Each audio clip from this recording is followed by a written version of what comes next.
My name is Tom Watson. I'm 26 years old. I'll be graduating from college this year. It's not like I failed any of my classes and had to repeat a year. I just ended up graduating later than others because I spent almost 3 years studying abroad in various countries. My parents were quite passionate about education. They didn't stop me when I decided to study abroad.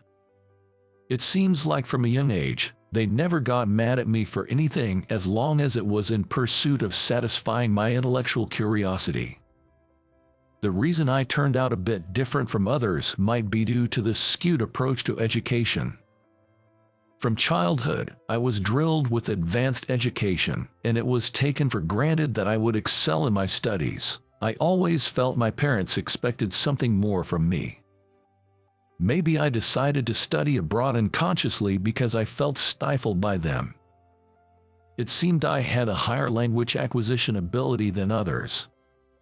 If I stayed in a country for a week, I would start to understand the language somehow. The sign that I could start speaking was when I began to dream in that language. The moment my dreams were no longer in Japanese, I would start speaking the language of that country. In this way, I learned to speak more than 5 languages. I really wanted to study more at universities abroad, but a situation occurred where I couldn't.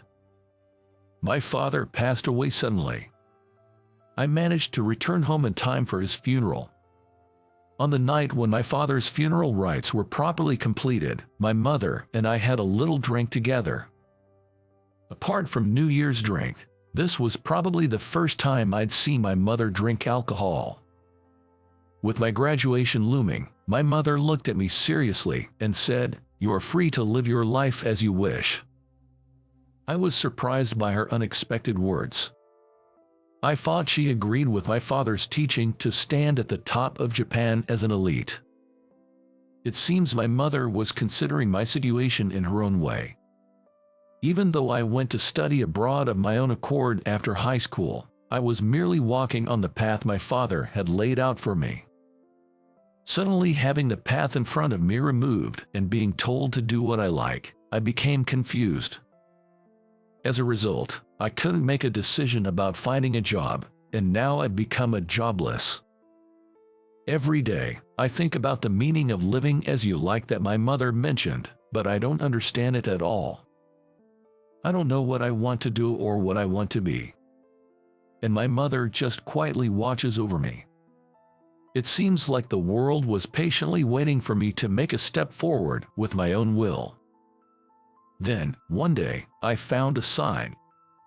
It was when I went to buy a sandwich at the convenience store in the neighborhood. There was a staff wanted sign on the glass next to the entrance. Apparently, the older lady who was always there during the day retired. I noticed she hadn't been around lately. I never experienced working part-time, idly watched the movements of the store clerks from the entrance. It looked somehow fun. Maybe a job where you say thank you to people could be a wonderful job. That's how I felt. My mother's words crossed my mind.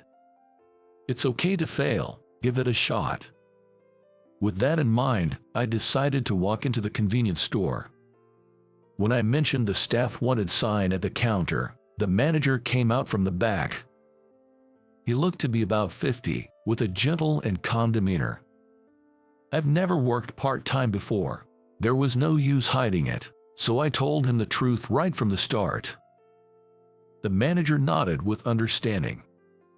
He seemed to think I was a shut-in with no job, always aimlessly wandering around during the day. "It's good that you've decided to work. I'd love for you to join us. Can you start from tomorrow?" he said with a smile. By the way, I haven't written a resume at this point. The manager told me it was fine to bring it on my first day of work. Things progressed so quickly that it felt kind of scary, but just like that, I became a part-time worker at the convenience store. There were 4 part-time workers including me at the convenience store. Most of the time, I was at the cash register with the housewife from the neighborhood who usually came during the day. I didn't know what to do at all. But thanks to the careful instruction from the manager and the other part-timers, I quickly adapted to the work at the convenience store. I wondered if it might have been different at other convenience stores. I am truly grateful to everyone at the convenience store. Among the part-time workers, the one working the graveyard shift was Emma Miller, who was 6 years younger than me. At the store, I was the lowest ranking, while she was above me. Since she only works at night, she is known as the night lady. There's also Mary, a high school student who comes to work after school or on her days off.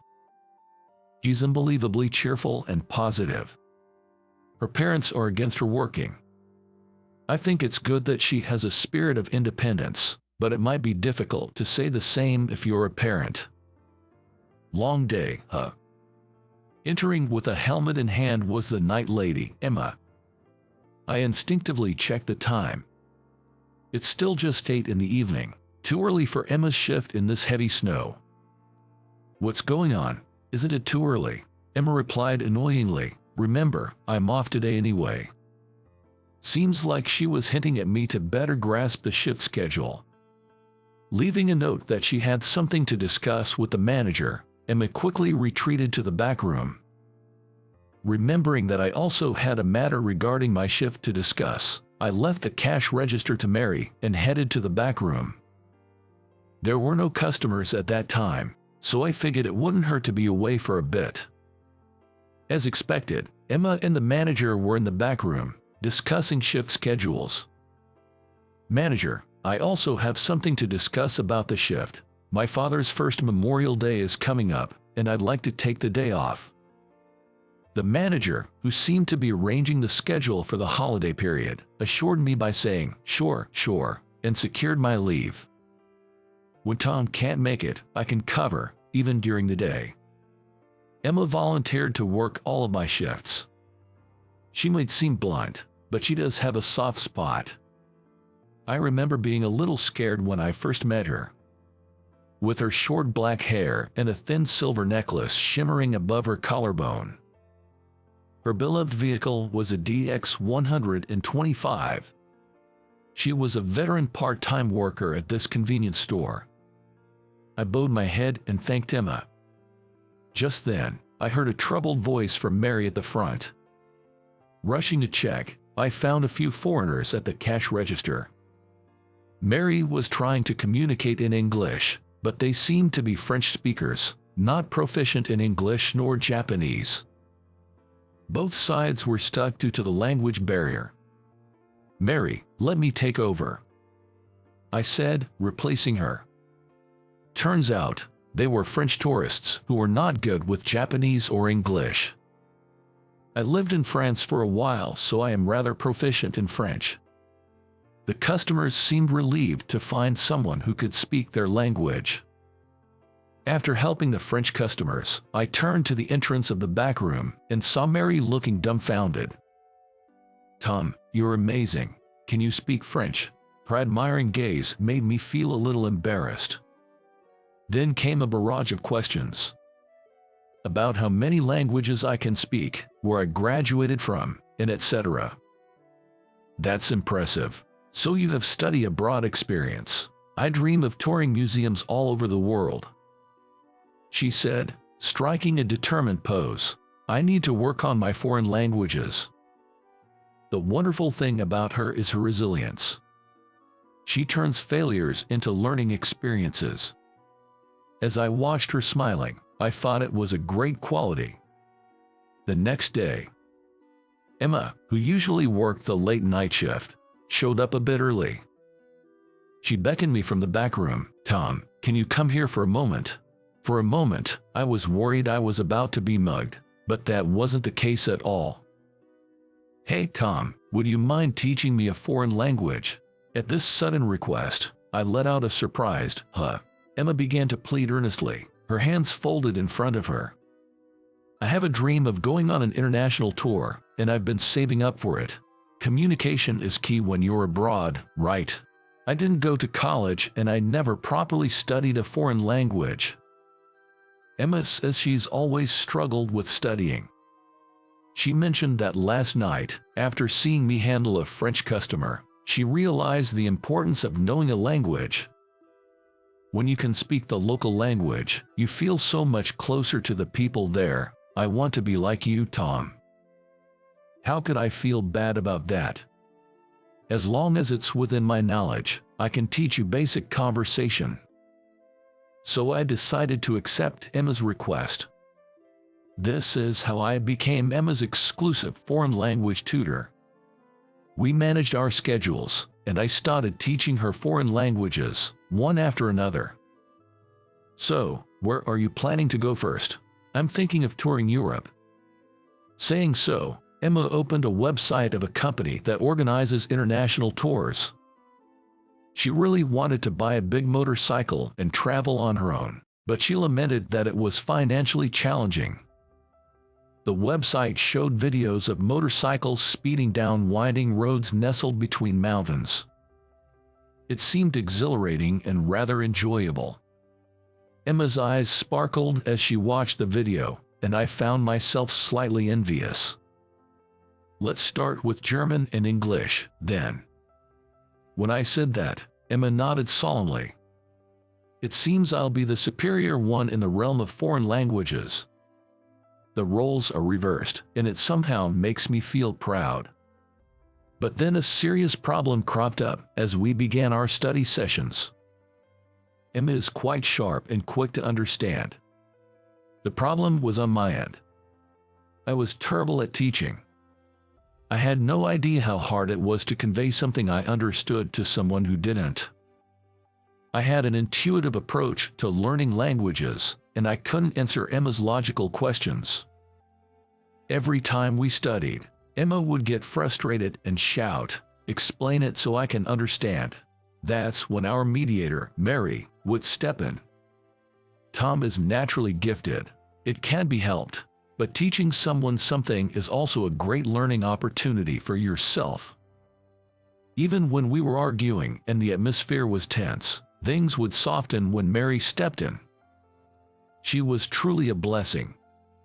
As we continued with our study sessions, I realized how out of sync I was with others. I had assumed that what I could do was something anyone could do. Maybe that's why I never made any friends. I realized how arrogant I had been, and I felt terrible, probably the worst I've ever felt. When I confessed my troubles to Emma, her reaction left me somewhat disappointed.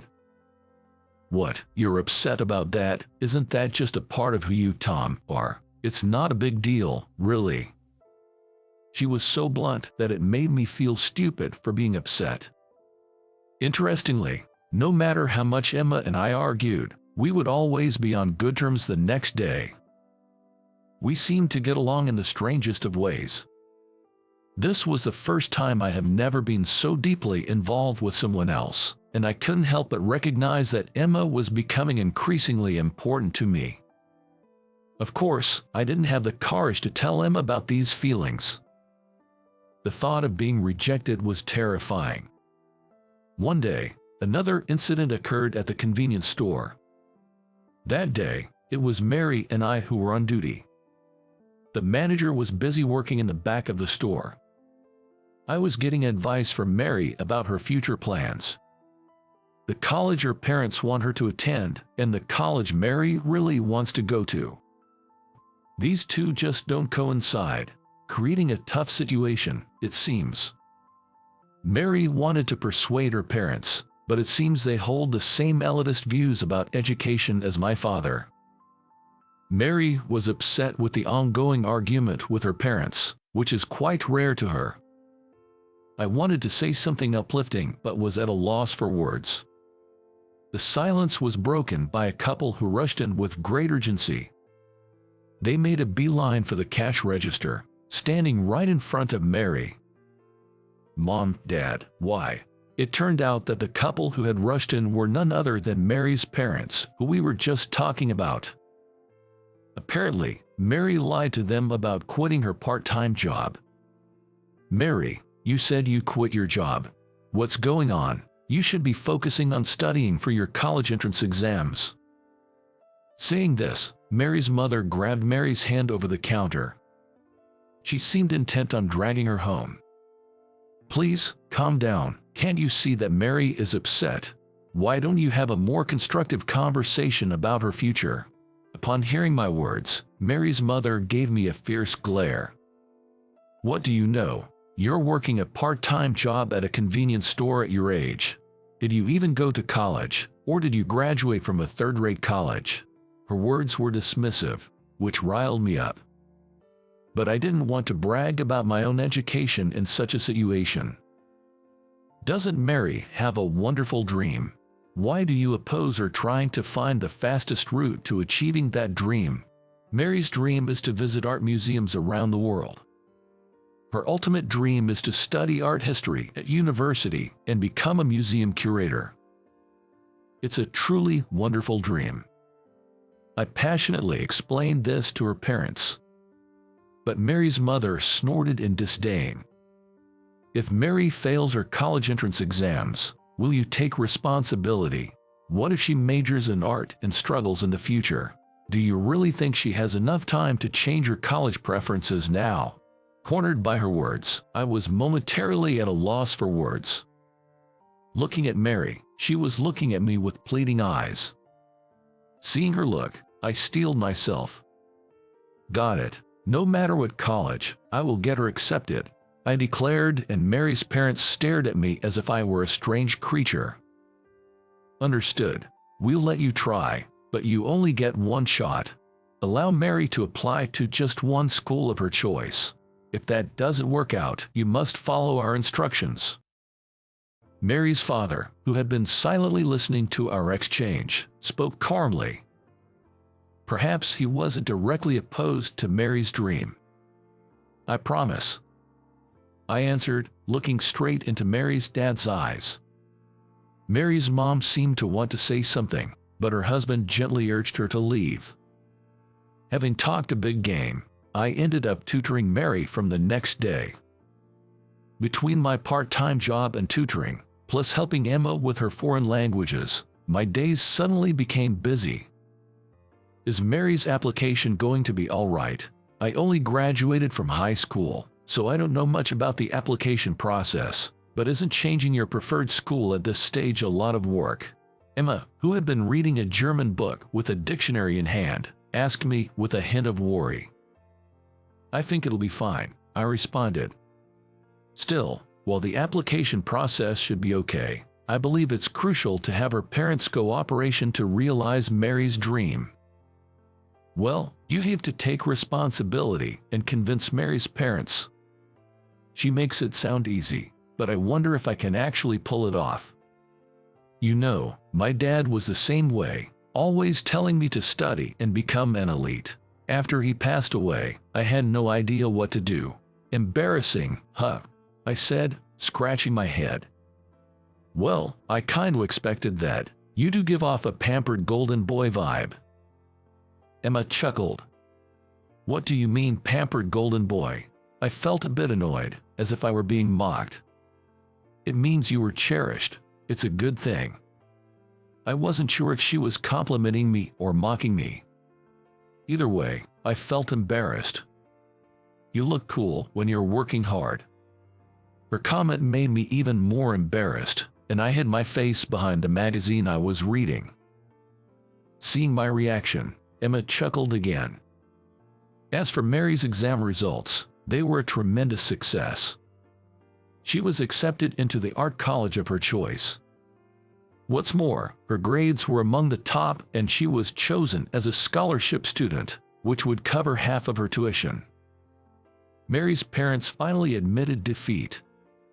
They both apologized to me, and her mom thanked me while crying. That was probably the first time I revealed where I had gone to college. Everyone present was so surprised that it caught me off guard. Mary successfully took the first step towards her dream. Now, it's up to her how she paves her way. That's probably up to Mary, I guess. On the other hand, Emma got a big motorcycle. She mastered German, English, and French, and is getting ready for an international tour. Watching the two of them closely, I was taken aback. I'm the only one who's been pacing in the same place. Everyone else is moving forward, but I'm not making any progress. Suddenly, I felt small and insignificant. Every night, I lay in bed and ponder what I want to do most until I fall asleep. And yet, I'd never come to a conclusion. I'd rather solve math problems than this. Seeing my day-by-day depression, Mary approached me with a concerned look. I decided to consult Mary about my situation. I wondered what the ever-optimistic Mary would say. Nervously, I awaited her response. Why does it have to be about what you want to do, rather than who you want to be with? I think that's what they mean when they say revelation. It's not about what I want to do, but who I want to be with. Being with that person might be what I truly want. I felt like I'd arrived at an incredible answer. Good evening. As usual, Emma, the night lady, arrived for work. Seeing Emma, I was struck by a sudden realization. On impulse, I called out to her. Can I ride on the back of your bike? I want to be with you. Suddenly confessing, Mary let out a surprised squeal. Emma looked bewildered. Her eyes were wide with surprise. I'm not sure if you understood. This isn't an invitation for a road trip. I like you and I want to be with you. As Emma froze with a bewildered look on her face, I attempted to explain myself more clearly, but was stopped by Mary. She scolded me harshly later for lacking delicacy. Emma sighed lightly and gave a wry smile. It's fine to be together, but work on being able to ride your own bike. That was Emma's response. The tips of her ears peeking out from her short hair were bright red. I'll do my best, I promised, scratching my head. Handle it with care. That's me, getting onto Emma's beloved bike. At the convenience store parking lot, she asked if I wanted to give it a go.